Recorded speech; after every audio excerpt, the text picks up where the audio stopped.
രാവിലെ എഴുന്നേറ്റ് ഇത് അടുപ്പിൽ തീ പിടിപ്പിച്ചിട്ട് അങ്ങ് തുടങ്ങി കേട്ടോ അടുക്കളപ്പണികൾ.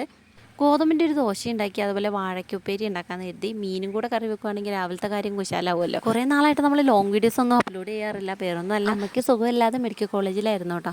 അപ്പോൾ അതുകൊണ്ട് ലോങ് വീഡിയോസ് ഇടാൻ പറ്റാത്തത്. വീഡിയോ എടുക്കാനോ എഡിറ്റ് ചെയ്യാനോ ഒന്നും സമയം കിട്ടിയിരുന്നില്ല. രാവിലെ എഴുന്നേറ്റ് ധൃതി പിടിച്ച് അടുക്കളപ്പണിയൊക്കെ തീർക്കാണ് കേട്ടോ. ഇതൊക്കെ കഴിഞ്ഞിട്ട് വേണം നമുക്ക് നഴ്സറി പോകാൻ. പ്രമോദായിട്ട് സ്ഥലത്തില്ലാത്തതുകൊണ്ടെന്ന് ഞാനാണ് എന്തായാലും നഴ്സറി പോയി തുറക്കേണ്ടി വരിക. അല്ലെങ്കിൽ രാവിലെ പ്രമോദായിട്ട് പോയി തുറന്നോളൂ കേട്ടോ. അടുക്കളപ്പണി കുറച്ച് ബാക്കിയാക്കിയിട്ട് നേരെ ജെറേനിയം പൂത്തുക്കുന്ന കാണാൻ വന്നു കേട്ടോ. നല്ല രസമുണ്ട് കാണാൻ, നിറയെ പൂത്ത് നിൽക്കുകയാണ്.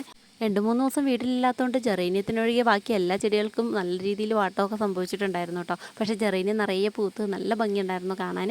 ചെടികളെ വായിനോട്ടമൊക്കെ കഴിഞ്ഞ് വന്നിട്ടാണ് കേട്ടോ മീൻകറി ഉണ്ടാക്കിയത്. ഇനി അധികം സമയം കളയാനല്ലേ, 8 മണിയാകുമ്പോഴേക്കും നമുക്ക് നഴ്സറി തുറക്കണം കേട്ടോ. അലക്കലും അടിച്ചുവാരലും ഒഴികെ ബാക്കി പണികളൊക്കെ എങ്ങനെയൊക്കെയോ തീർത്ത് നമ്മൾ എന്തായാലും 8 മണിയാകുമ്പോഴേക്കും നഴ്സറിയിൽ എത്തിയിട്ടത്. ഈ ഒരു ചെറിയ ചട്ടിയിൽ ഇങ്ങനെ താമരപ്പൂ വിരിഞ്ഞ് നിൽക്കുന്നുണ്ടപ്പോൾ നല്ല രസം തോന്നിയിട്ട് ഇത് വിത്തിട്ട് മുളപ്പിച്ചതാണ്.